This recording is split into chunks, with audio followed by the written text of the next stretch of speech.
합니다.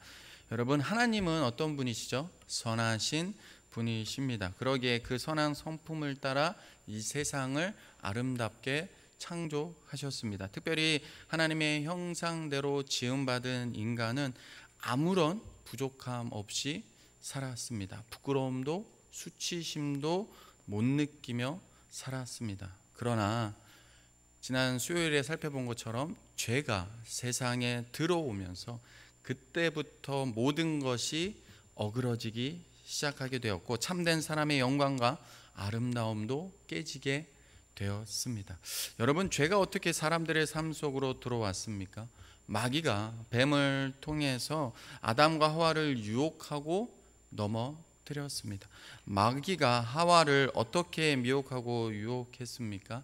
하나님이 마음껏 자유롭게 누리라고 허락하신 그 수많은 은혜를 다 빼고 단지 단 하나, 그 에덴 동산에서 동산 중앙에 있는 나무의 열매는 먹지 말라라고 금지하신 그 말씀만 부각해서 마치 하나님이 사람에게 부당한 일을 요구하시는 것처럼 몰아갔습니다. 그러자 이 하와가 그 말을 듣고 흔들리게 됩니다. 그래서 2절 오늘 말씀을 보시면 여자가 뱀에게 말하되 동산 나무의 열매를 우리가 먹을 수 있으나 동산 중앙에 있는 나무의 열매는 하나님의 말씀에 너희는 먹지도 말고 만지지도 말라 너희가 죽을까 하노라 라고 말합니다. 이에 마귀가 어떻게 반응합니까? 이전에는 말씀을 조금 왜곡해서 그의 하와의 마음을 흔들어 놓았다면 이 흔들리는 말로 하나님은 반드시 죽노라 했는데 죽을까 하노라는 그의 이 하와의 말을 듣고 마귀가 바로 어떻게 반응하냐면요, 오늘 3장 4절 말씀을 보면 뱀이 여자에게 이르되 너희가 결코 죽지 아니하리라 라고 말합니다. 창세기 2장 17절에 보면 하나님이 분명히 먹지 말라, 내가 먹는 날에는 반드시 죽으리라 말씀하셨는데 마귀는 하나님의 말씀을 비틀고 왜곡해서 그 금지하신 부분만 부각하여 하나님이 사람에게 꼭 부당한 일을 요구하시는 것처럼 그렇게 하와에게 처음에 질문을 해서 그 하와의 마음을 흔들어 놓았다면, 그런데 이제는 하와의 말을 듣고 나서는 아예 어떡합니까? 정면으로 하나님의 말씀을 부정합니다. 먹으면 반드시 죽으리라 하는데 마귀는 뭐라고 얘기합니까? 결코 죽지 아니하리라 라고 하나님의 말씀을 정면으로 부정합니다.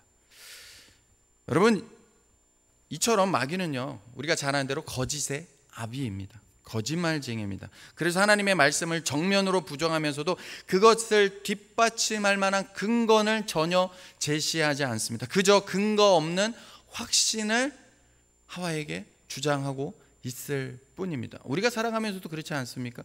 목소리 큰 사람이 이기는 거라고 하면서 전혀 근거 없는 주장, 내가 맞아 네가 맞아 오래 할 때 어떤 사람이 이깁니까?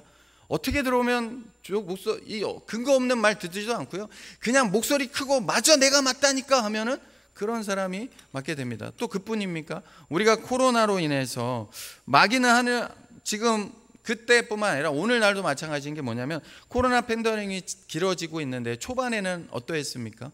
초반에는 근거 없는 그 의학적 상식들이, 잘못된 정보들이 남발하면서 사람들이 그 소식에 의해서 무엇입니까? 더욱더 공포와 두려움 속에 사로잡혀 떨게 되었습니다. 그런데 실제적으로 지나고 나서 보면 근거 없는 주장들이 참 많았던 것을 우리는 기억하게 됩니다. 또 근거 없는 의학적 상식 중에 하나가 요즘 시대에 살아가면서 보충제가 아닐까 싶습니다. 저도 이제 40대가 넘으면서 이 고려은단을 꼭 먹어야지 체력이 보충이 되는 것 같은 느낌을 받는데, 이처럼 무엇입니까? 오늘날의 현대인들에게 비타민이라는 보충제는 필수적이라는 생각을 가지고 있습니다. 그런데 비타민 보충제는 대체로 비효율적일 뿐만 아니라 과도한 비타민 섭취는요, 심각한 장기적 위험과 연관될 수 있기에 보충제 그 영양제를 먹는 것보다 실제적인 음식을 통하여서 영양분을 섭취하는 것이 더 나을 수 있다라는 기사를 읽은 적이 있습니다. 솔직히 전 과학자나 의학자가 아닙니다. 그러기에 제가 하는 말이 또 틀릴 수 있다고도 생각합니다. 그런데 제가 이렇게 말씀드리는 이유는 오늘 이 시대는요, 이처럼 근거 없는 말들이 난무하고 그 근거 없는 이야기를 듣고 사람들이 어떻게 반응하냐면 자신이 믿고 싶은 대로 믿고 살아간다라는 것입니다. 특별히 내가 신뢰하는 사람에게서 이 말을 듣는다라고 한다면 그 말을 그냥 앞뒤 따지지 않고 있는 그대로 믿고 살아간다는 것입니다. 제가 사역을 하면서 정말 말을 참 사역자로서 조심해야 되겠고 어떤 한 사람의 말을 듣고 쉽게 그것을 있는 그대로 받아들이면 안 되겠구나라는 사역자로서의 생각을 하게 된 적이 있습니다. 어떤 분이 다른 사람에 대해 잘못된 정보를 이야기하시는 걸 직간접적으로 저에게 들은 적이 있습니다. 그것을 제가 확인도 하지 않은 채 만약 그걸 그대로 믿는다면, 특별히 그 이야기가 부정적이고 안 좋은 이야기인데 그것을 제가 그대로 믿는다면 어떻게 됩니까? 생전 알지도 못하고 보지도 못하고 대화하지도 못했던 분에 대해 저는 오해하게 되고, 그럼 이분은 그런 분이라는 그렇게 인식하게 되면서 그분에 대한, 그 사람에 대한, 그 말에 대한 잘못된 고정관념을 가질 수 있겠구나 생각을 한 적이 있습니다. 왜냐하면 나중에 알게 되었는데 그분에 대한 그 말들이 다 전혀 근거 없는 오해였기 때문입니다. 그것을 통해서 내가 그냥 듣고 이대로 이 사람은 저렇구나 또 그것이 이 세상의 무서움이구나, 우리가 들은 대로 쉽게 한 사람을 쉽게 판단하고 정죄할 수 있겠구나, 이 사람은 이런 사람이야, 내가 겪어보지도 않았는데 누군가의 이야기를 듣고 내가 이 사람을 그렇게 할 수 있겠구나 라고 생각한 것이죠. 여러분, 교회 안에서는 어떻습니까? 정확히 확인되지 않은 말들이 과장되게 퍼짐으로 인하여서 상처를 받는 분들이 많습니다. 왜 그렇습니까? 객관적으로 확인하지 않고 그저 내가 들은 이야기를 정확히 확인하지도 않고 다른 사람에게 그 이야기를 또 합니다. 그러기에 교회는 다른 성도에 대해 근거 없는 이야기를 들었다면, 특별히요 그 다른 성도에 대해 안 좋은 말을, 부정적인 말을 들었다면 성도는요 자신에게서 그 이야기를 멈춰야 합니다. 그리고 정확히 알아보고 말을 해야 합니다. 그것이 바로 성경이 우리에게 가르쳐주는 교훈입니다. 우리는 그럼에도 너무나도 근거 없는 말로 다른 사람을 실족하게 한다는 사실을 잊지 말아야 합니다. 예수님도 누가복음 17장 1절에서 이렇게 말씀하십니다. 예수께서 제자들에게 이르시되 실족하게 하는 것이 없을 수 없으나 그렇게 하게 하는 자에게는 화로다라고 맞습니다. 우리는, 저도 그렇고요, 말실수를 할 수 있고 누가 쉽게 할 수 있고, 그러나 우리가 오늘 말씀을 통해서 다시금 우리가 다짐해야 되는, 결단해야 되는 것이 무엇입니까? 성도들 안에서, 교회 안에서 어떤 사람에 대해 내가 정확히 알지도 못하는데 나쁜 이야기가 들었다면 그것을 일단 내 안에서 멈춰야 된다는 거죠. 그냥 듣고 다른 사람 만나면 이거 이런 얘기 들었어? 이랬대, 이번에도 이랬대 이렇게 해버리면 혹여나 그게 사실이든 아니든 안 좋은 얘기가 퍼짐으로 결국 그거 하나 사건이 그 당사자 귀에 들어가면 어떻게 됩니까? 많은 분들이 그로 인하여 실족하고 교회를 안 나오게 하는 일들이 교회 안에 빈번히 일어나고 있다는 것입니다. 그렇다면 왜 근거 없는 이런 말에 하나님을 향한 하와의 믿음이 흔들렸습니까? 오늘을 사는 우리의 믿음 또한 왜 이런 근거 없는 말에 흔들리는 것일까요? 하나님의 말씀이라는 이 견고한 토대 위에 기초를 두고 살지 않기 때문입니다. 그러기에 우리는 성경이 분명히 가르치고 있는 것을 귀담아 들어야 합니다.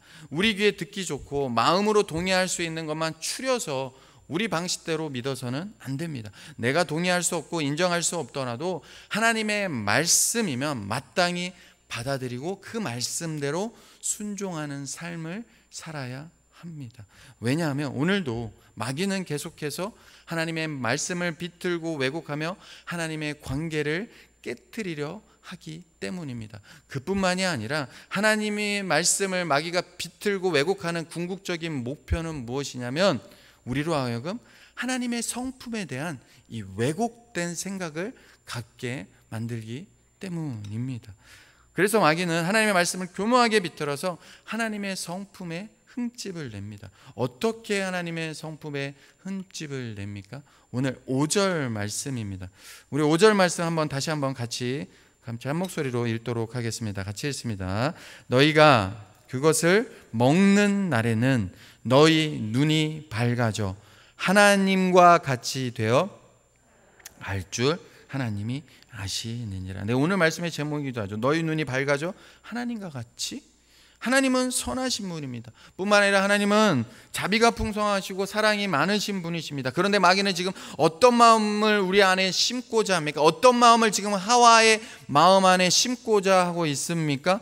우리를 시기하는 시기심이, 그 시기심이 하나님은 선하신 하나님, 사랑이 많으신 하나님이 아니라 시기심이 많은 하나님, 그래서 그 시기심 때문에 선악과를 만들었다는 겁니다. 그래서 그것을 먹으면 하나님같이 될까봐 선악과를 먹지 말라라고 하셨다는 말입니다.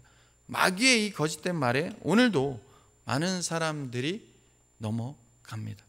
그래서 하나님이 나를 사랑하사 나를 구원하시고 독생자 예수 그리스도를 죽기까지 우리를 향한 하나님의 사랑을 확증하셨다라는 것을 그 믿음으로 잘 믿고 구원함을 받고 하나님을 믿는 믿음으로 신앙생활을 하다가도 단 하나에 넘어질 때가 많습니다. 그 대표적인 하나가 무엇입니까? 말씀대로 살아야 되는 건 너무나도 잘 아는데 말씀대로 살면 힘이 든다라는 것입니다. 오늘날 이 시대 속에서는 더욱 그러하죠. 말씀대로 살고자 하면 더 바보 취급을 당할 수 있다라는 겁니다. 그래서 강단에서 말씀대로 사셔야 됩니다. 하나님의 자녀는, 하나님의 백성은 하나님의 자녀답게 이 땅을 살고자 하신다면 더욱더 그 말씀을 붙들고 사셔야 합니다. 말하면 어떤 분들이 이렇게 생각합니다. 목사님, 교회 안에서 계셔서, 목사님은 교회 안에서만 계셔서 세상 물정을 잘 몰라서 그렇게 말씀하시는 거죠. 세상이 그렇게 호락호락하지 않습니다 라고 생각하거나 말씀하시는 분들도 계십니다. 그리고 실제 그렇게 살고 계시는 분들도 있습니다. 교회 안에서는 말씀대로 예배도 잘 드리고 하십니다. 그런데 교회 밖에서는 하나님의 말씀을 따라 살려 하기보다는 무엇을 따라 삽니까? 세상의 이치에 따라 살아갑니다. 그런데 이것이 바로 죄의 핵심이며 죄의 본질입니다.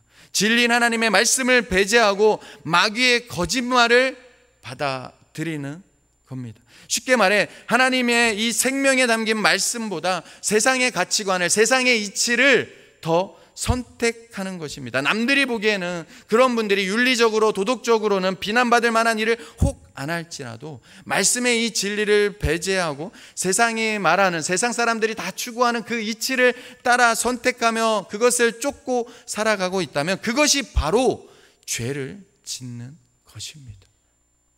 죄의 본질이 무엇입니까? 하나님을 부정하는 것입니다.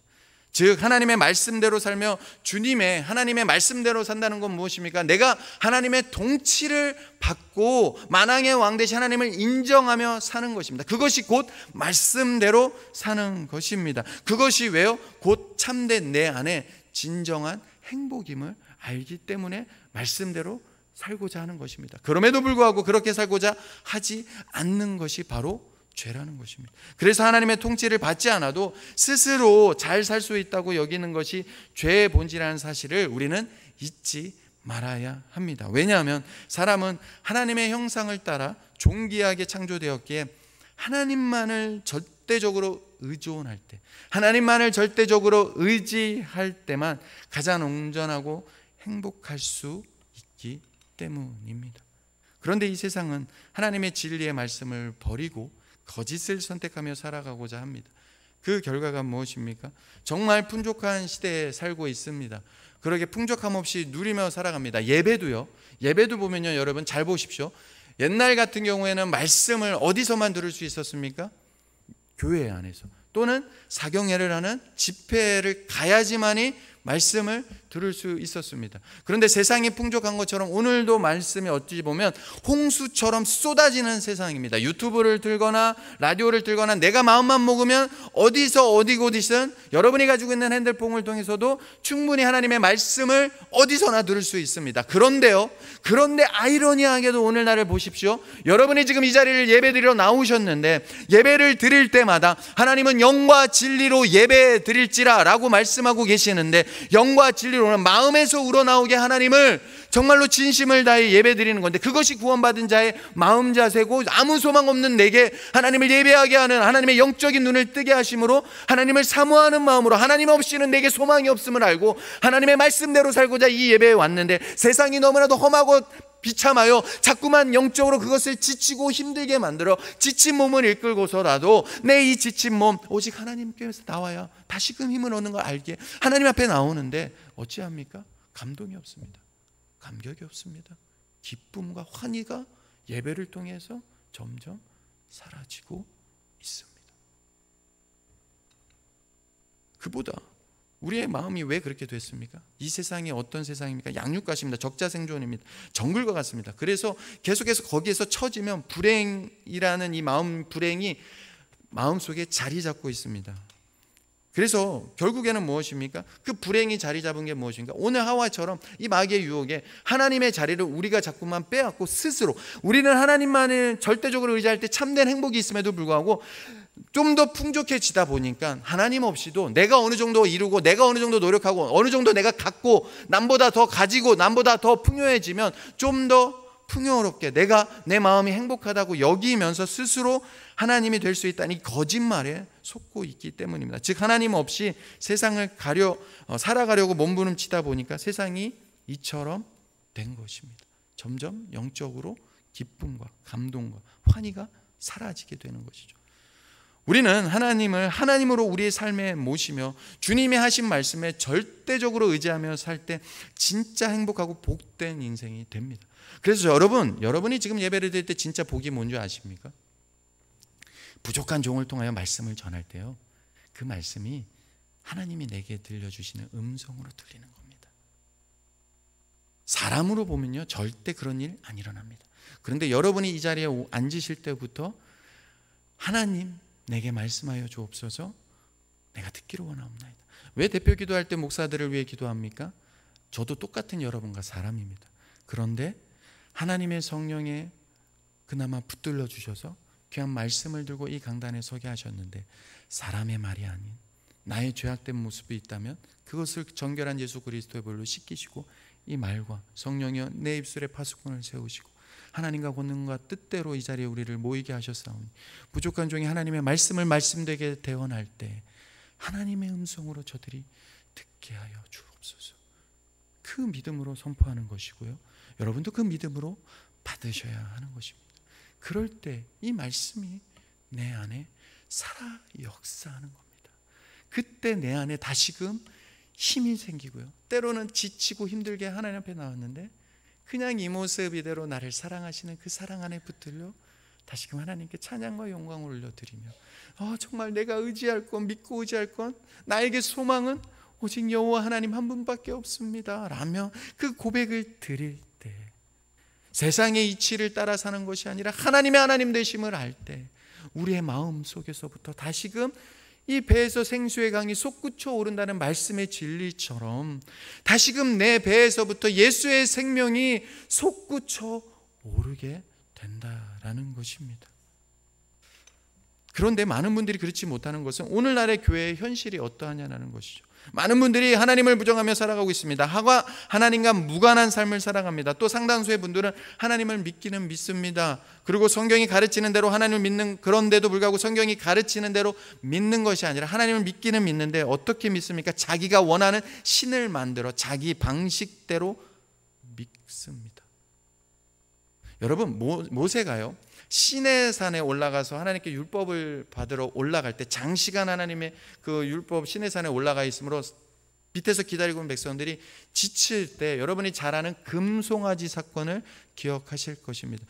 지치다 뭐예요? 아론을 통하여서 우리에게 하나님을 요구합니다. 하나님을 달라 그러면서 금과 이런 것들을 다 걷게 하고 그걸로 금송아지를 만들어 놓고는 그 금송아지 이름을 뭐라고 말하는 줄 아십니까? 출애굽기 32장 4절입니다. 이스라엘아, 이는 너희를 애굽 땅에서 인도하여 낸 너희의 신이로다. 즉 무엇입니까? 애굽에서 인도한 여호와 하나님이라는 겁니다. 누가요? 이 금송아지가. 이것은 바른 신앙이 아닙니다. 여러분 잘 기억하셔야 됩니다. 이름이 문제가 아닙니다. 우리가 예수 해서 그 이름이 하나님 하는 이 이름이 문제가 아닙니다. 우리가 하나님을 믿는다고 할 때 그 이름이 중요한 것이 아니라 성경이 말하는 하나님을 하나님으로 내 마음에 모시고 믿음의 삶을 살고 있는가가 중요합니다. 오늘도 여러분이 이 예배 자리에 나왔을 때 하나님을 믿습니다 하는 그 믿음 속에 자기가 만들어 우상을 만들어 놓고 하나님이나 말한다면 그 예배 가운데는 결코 하나님의 역사가 일어날 수 없습니다. 그러나 성령이 말하고 있는 하나님을 하나님 내부로 내 마음에 모시고 그 믿음으로 하나님 앞에 지금 예배를 드리고 있다면 하나님의 역사가 말씀 가운데 역사하게 될 줄 믿습니다.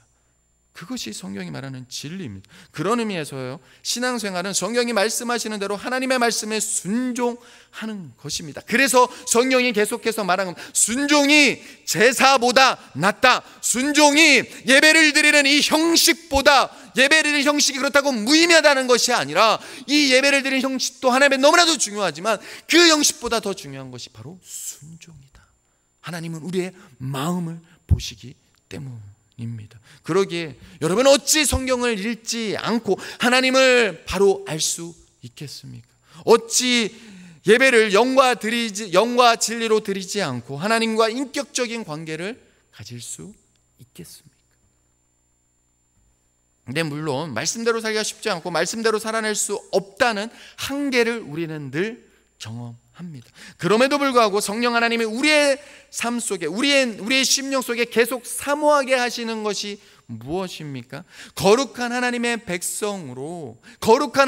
백성이기에 말씀대로 살고자 하는 사모함과 함께 하나님의 말씀을 귀하게 받는다는 것입니다. 말씀대로 살기가 너무 어렵다고 말하는 그 마음을 제가 공감 못하는 것은 아닙니다. 저도 그렇게 느낄 때가 있습니다. 그러나 한편으로 마음이 제가 아픈 것은 무엇이냐면 왜 여러분의 신앙이 어렵다는 그 말에서 멈춰버리게 된 것일까 하는 것입니다. 말씀대로 살기 어렵다. 네, 공감합니다. 공감 못하는 거 아닙니다. 그런데 많은 분들이 어디에 멈춰 있냐면 말씀대로 살기가 너무 어렵다. 거기에 멈춰버렸다는 것입니다.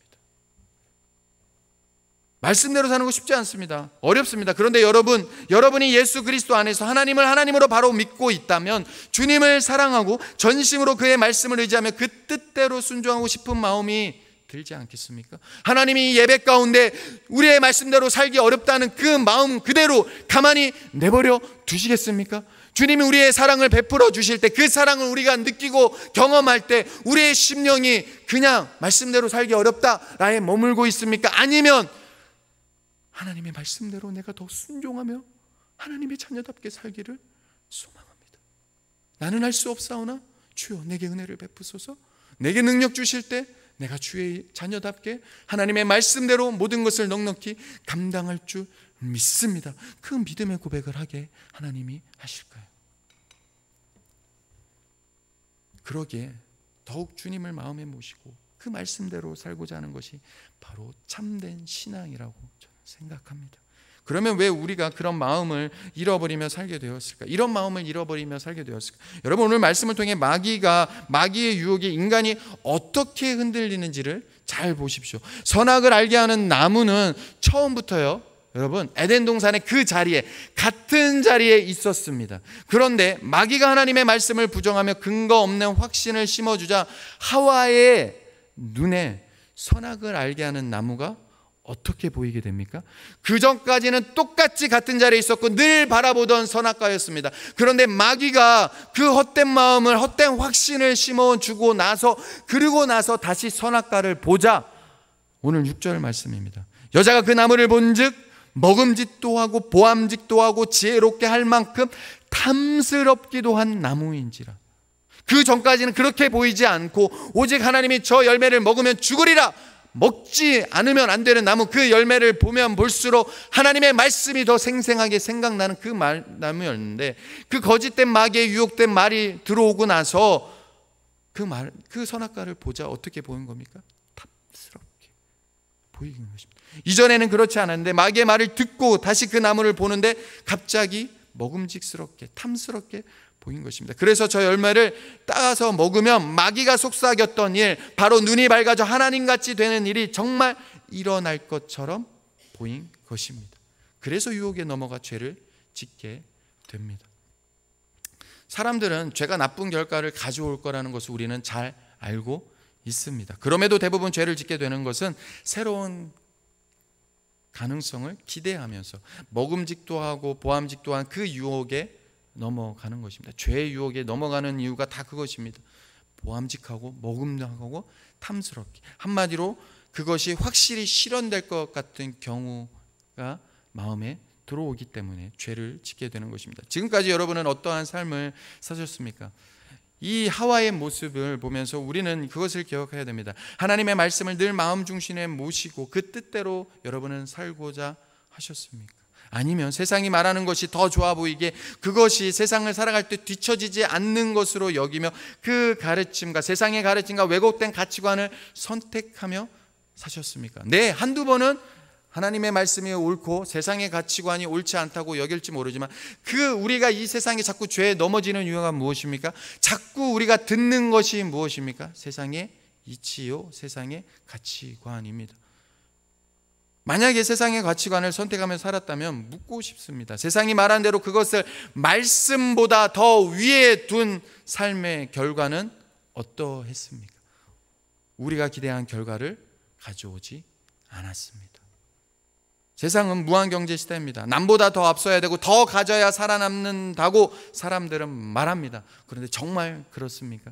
인생이 얼마나 어리석은지를 모릅니다. 얼마나 노력해 타인과 경쟁해서 이긴다고 우리의 인생이 정말 그렇게 행복합니까? 여러분의 자녀가 남들보다 조금 지금 뒤처져 보인다고 그것이 그의 인생의 정말 행복을 좌지우지하는 것처럼 우리는 불안해합니다. 그런데 정말 그렇습니까? 자녀들을 다 키워보신 어른들은 정말 그렇습니까? 그렇지 않습니다. 우리는 눈앞에까지 보지 못하는데 눈앞에 멀리 있는 현실을 보면 그렇지 않다는 거예요. 여러분, 지금 뉴스에서 이슈가 되고 있는 것이 무엇이죠? 지금 이제 대통령이 바뀌고 초등학교 입학을 낮추는 거에 이슈가 되고 있습니다. 그것이 이제 또 어머니들이 또 많이 불안을 하면서 또 이렇게 데모도 하시고 하는 모습들을 보게 됩니다. 저는 그것을 부정하는 건 불안할 수 있죠. 걱정될 수 있으나 우리의 세상이 그럴 수 있다라는 겁니다. 그런데 저희 아내도 뉴스를 보고 또 주변의 젊은 엄마들의 말을 듣고는 저에게 이런 말을 하더라고요. 이제 이렇게 하면서 불안해하고 두려운 마음에 저에게 이야기를 했었습니다. 그런데 저는 그렇게 얘기를 했습니다. 사랑하는 아내에게 그렇게 얘기했죠. 불안한 거 맞고 다 맞는데 우리가 믿고 있는 하나님은 어떤 분이죠? 하나님의 주권 안에서 법이라는 게 저분들도 근거 없이 그런 법을 만들었을까? 물론 아직 법이 통과된 것도 아니고 이렇게 시행하겠다 말이 나온 거고, 그런데 우리가 그 말 한마디에 이렇게 불안해하고 두려워하고 떨고 있는 모습이 하나님이 기뻐하시는 모습일까? 정말 내가 하나님을 믿고 있나? 여러분, 그러면서 아내에게 얘기한 게 뭐냐면, 세상의 부모들은 자녀가 하나라도 더 어리게 교육을 가면 세상에 또 가치와 교육에 이런 거에 뒤처지고 어려우고 뒤처진다 이런 걱정을 하는데, 우리만큼은이라도 그런 걱정을 안 해야 된다는 소리가 아니라 그 두려움을 넘어서 이 자녀가 하나님의 손에 붙잡히면 하나님의 권능의 손에 붙잡혀 구원함을 받고 그의 인생이 그의 힘으로 살아가는 인생이 아니라 하나님께 붙잡힌 인생이 된다면 무엇을 두려워하리까? 라는 세상의 빛과 같은 모습으로 그것을 더욱더 마음에 두고 가르치기에 힘써야 하는 것이 우리의 믿는 자의 모습이 아닐까라고 서로 이야기를 주고받은 적이 있습니다. 사랑하는 여러분, 그러면서요, 아내가 저한테 이런 말을 했습니다. 지는 것이 이기는 것입니다. 여러분, 이 말이 얼마나 많은 분들이 동의할까요? 예를 들어 볼까요? 부부싸움을 했는데 여러분, 지는 게 이기는 것입니까? 이기는 게 이기는 것입니까? 네?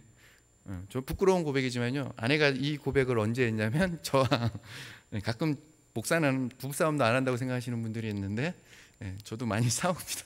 근데 저의 죄악된 본성도 무엇입니까? 부부싸움하면 어찌합니까? 여러분의 마음은 내가 이겨야 됩니다. 내 주장이 옳아야 되고 내 말이 더 맞다고 이기는 겁니다.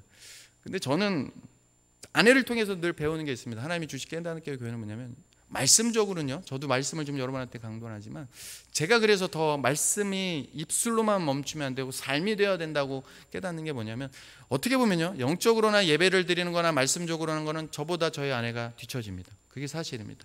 그런데요, 삶으로 보면요, 그의 말 한마디를 가끔씩 보면요, 옳은 말은 제가 더 많이 합니다. 그런데 정말 예수님의 사랑이 담긴 말은 저보다 아내의 입술을 통해서 더 많이 나올 때를 경험합니다. 그러면서 저는 한없이 부끄러워지죠. 이게 그리스도의 사랑이라고 저는 생각합니다. 지는 것이 이기는 것입니다. 그래서 저는 날마다 저는 아내한테 지고 삽니다. 하나님의 입장에서는 그런 거라는 거죠. 그걸 배워야 하는 거고요. 우리의 인생이 부부관계뿐입니까? 우리의 인생에서도 마찬가지라는 거죠. 우리의 혈기나 어찌합니까? 절대 내가 무시도 안 하고 지지 않을 거야 하고 우리의 혈기가 나옵니다. 그런데 하나님이 보시기엔 뭐랍니까? 지는 것이 이기는 거라는 말씀입니다. 하나님께 항복하, 곧 이 말은 뭐냐면요, 다른 말로 표현하면 하나님께 항복하는 것이 곧 이기는 삶이라는 것입니다. 결국 마귀의 유혹을 받은 아담과 하와는 선악과를 먹었습니다. 그 결과가 무엇입니까? 마귀는 결코 죽지 아니라 말했지만 그들은 죽었습니다. 단순히 그들만 죽은 것이 아닙니다. 그들을 포함해 모든 사람이 그 안에서 함께 죽었습니다. 온갖 좋은 것이 주어질 줄 아는데 불행한 결과가 기다리고 있었습니다. 아담과 하와는 에덴 동산에서 쫓겨날 뿐만 아니라 이제는 땀을 흘려야 이래야만 먹고 살 수 있는 운명이 되었습니다. 그리고 아무리 열심히 일해도 일한 만큼 버는 것이, 일한 만큼 결과를 얻지 못하는 가시덤불과 엉겅퀴 같은 그러한 삶을 살게 되었습니다.